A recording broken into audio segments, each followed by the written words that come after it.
là có lón bà.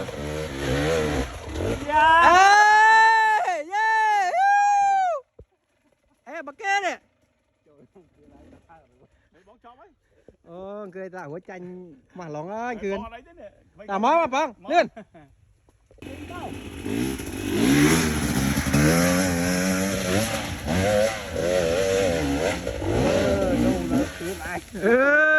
Pin này là của gì?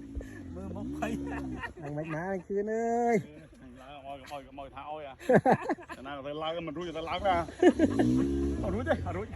Bỏ xa lại. Ba lá lại mặt mê mà. Trời ơi, thằng Khuyên.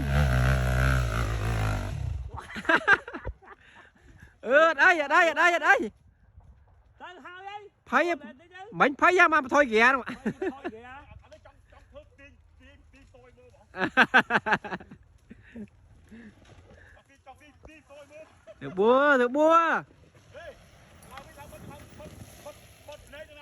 Anh kia làm mất này nhỉ?